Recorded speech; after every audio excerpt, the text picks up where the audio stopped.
Well, hello there, Blade Gang. Welcome back. This old sword with you.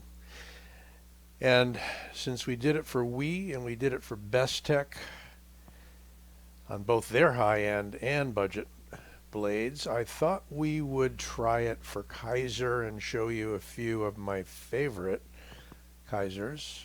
I don't have all the Kizers, but of the ones that I have, these sort of stand out for me in various different ways for various reasons. So let's get started so we don't have too long a video for you to scan through. Hopefully you watch the whole thing and you get some info out of it. So I'm going to start with the blade closest to me. And this is the Kaiser Nomad. The interesting thing about this blade is it could almost be a budget blade at the price that was paid because it was heavily reduced at the time on White Mountain knives. I think when it initially came out it was close to a couple hundred, and this came in after discounts and such at around like 85 bucks, which is hard to believe for S35VN and a titanium handle, nicely sculpted one. So this again is the Nomad. It's a larger blade. It may not be your cup of tea because of the upswept blade, Persian style influence, downswept handle, upswept blade, and it is a, if I find my tape measure here, not going to go through all the specs because these have all been individually, back out a little bit. These have been all individually reviewed on my channel. So yeah, we're talking 3 3/4 to 3 7/8, about a 3.9 inch blade. So it's hand filling. It's flat, probably not much more than ½ an inch or so on that handle. Yeah, it's under ½ an inch. Or it depends. Has some contouring, so we'll call it right at a ½ an inch. So rides flat in the pocket. You got a clip that's not deep carry. What's interesting is they went with a black clip on this instead of a natural colored titanium clip. You don't see that too often. Usually the clip is the same color as the handle. Wide open construction. 3 standoffs in the back, which some people like, some people don't like. Not sure if we got any weight relieving on the inside of the handles. Nope, I'm not seeing any. Again, you can get the specs if you're interested in any of these elsewhere on my channel. It's kind of a neat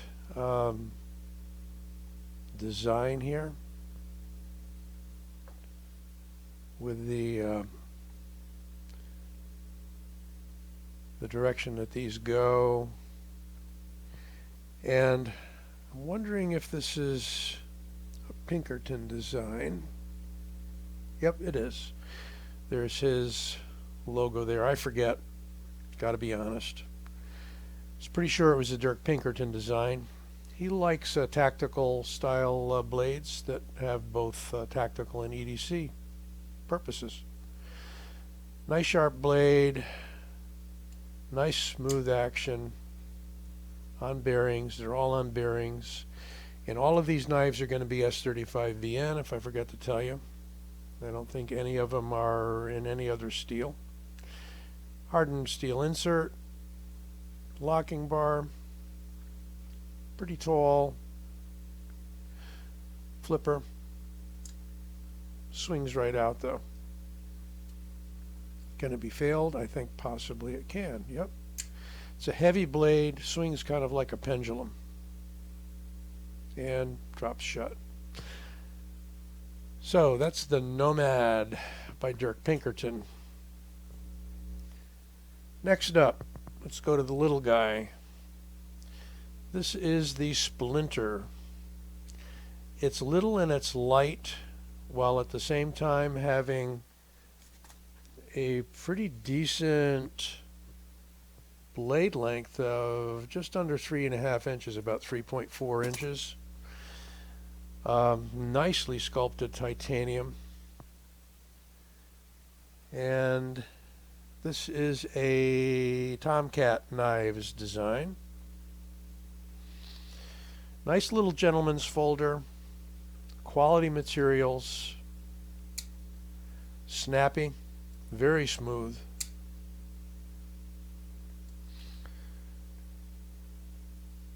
It's not tiny small like some knives. I have some trouble sometimes with that flipper. Don't ask me why. Could be that I'm got the fingers on the lock bar. Ooh. So detent may be, could be a little lighter. Again, it's a slippery flipper tab on that guy. Yes, you have a lanyard hole. And you have a pretty neutral handle.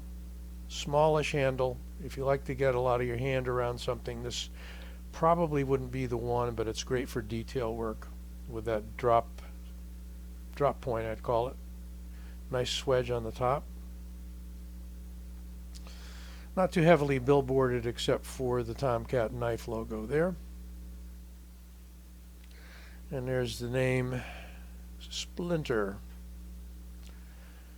So a nice lightweight knife, smallest of the bunch that I have here. Next we go to the Begleiter, which I understand means companion in German. Funny the education you get when you're into knives. Again, S35VN, beautiful tanto grind. Exquisite, with a full-length fuller. A lightweight knife. I think it's coming in the 2-ounce range, 2.5 ounces. Because this one is not the titanium model. They also make a drop point, by the way. This is the all carbon fiber model. And it does have some beautiful carbon fiber. See if I can pump our lighting here just a little bit. Might get the detail to stand out a little better. Nicely sculpted handle with these 3 milled out portions on the top of both sides. Pretty straightforward titanium pocket clip. Got my new metal tester here. Yeah, it's titanium. Pretty sure it's titanium. It's got to be titanium. Why is it magnetic? Ooh. Getting a little bit of draw there. You know what? It's probably the liners underneath. Anyway, we'll skip past that point. Pretty sure they use titanium on all their clips rather than steel. It is pretty much deep carry. Wide open construction again. Kaiser likes to do a lot of titanium knives. I picked this up because it is carbon fiber, and that's kind of neat. Got 2 standoffs there. Nice jimping, almost file-like here. Easy to hold knife. Lightweight, amazingly light. Nice grind on that tanto. See if I can get the light just right here. Hollow in here, flat ground up here. Very piercy, about a 3.5 inch blade. Nice action on it. Real easy. The Begleiter Tanto. Oh, let's go to an unusual one. The Inversion by Dirk Pinkerton. Did a review on this one. A lot of you liked it because it's a different knife. It's meant to be held point down, edge in for specific combat use and tactical use for those that have that knowledge, and maybe even if you don't. So it is a thrust and pull kind of a blade, or jabbing outward. Can be held in other positions, not as comfortable.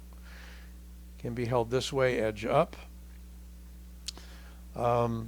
Comes with a platform style triangular shaped disc. Just looking for that word. And this is a secondary disc that allows you to wave it open in the pocket. So they give you two, and this one happens to be brass. I decided to put that one in because I do like pocket opening when it's available. It's a smaller knife. You can flip it open and put it in the hand, or you can wave it open and do need to roll the position so that it's edge in. So it requires just a little bit of manipulation there. Otherwise you're holding it like this when it waves open. Just the way it's engineered, I'm not sure they could do that any other way. You can reverse the pocket clip, and if you reversed the pocket clip, then when it comes out of the pocket, let's see,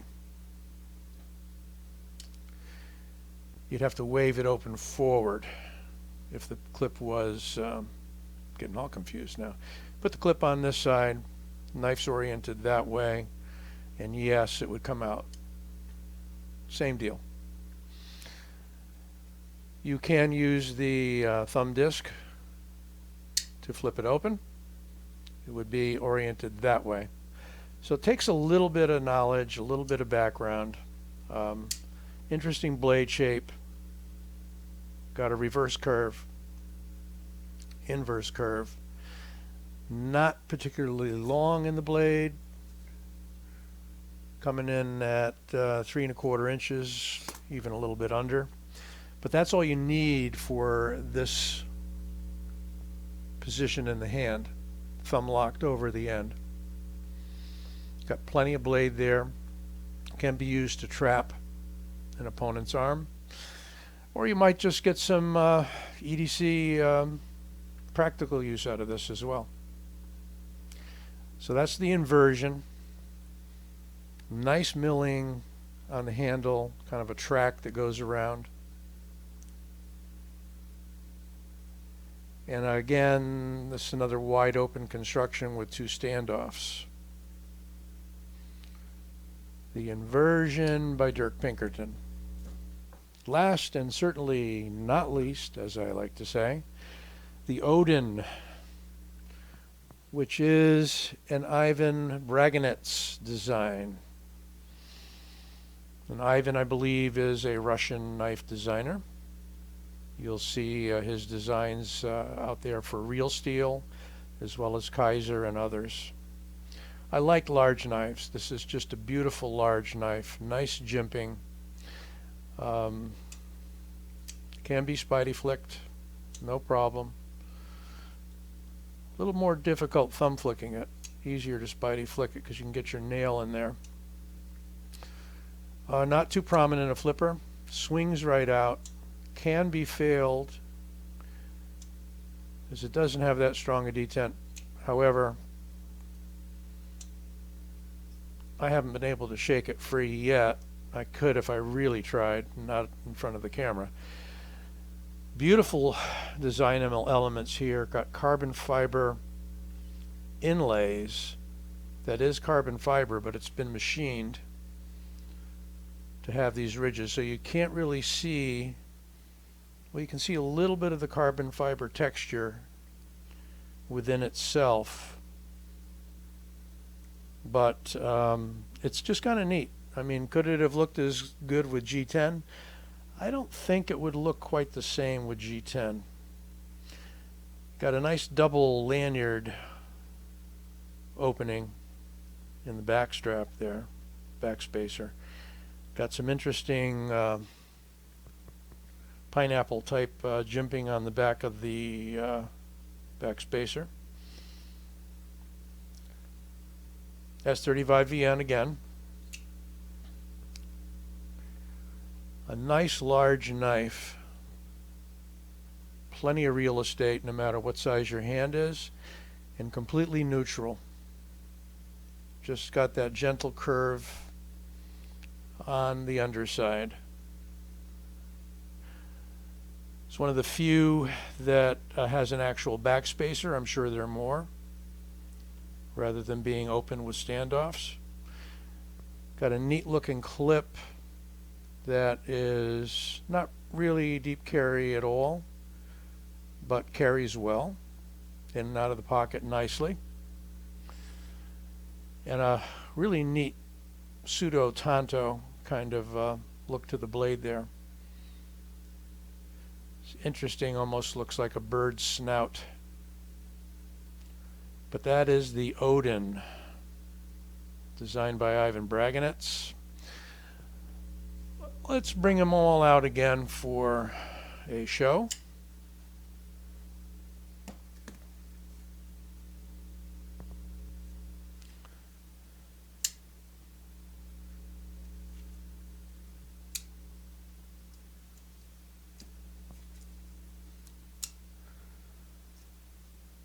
And let's see, yeah, they're all fitting in the frame. Don't grab knives by the blade if you think you're grabbing them by the handle. Okay, well, there you have it. The Kaiser bunch. Hope you enjoyed this video. If you did, give it a like, and don't forget to subscribe. This Old Sword. Signing out, back at you soon with more. Take care now.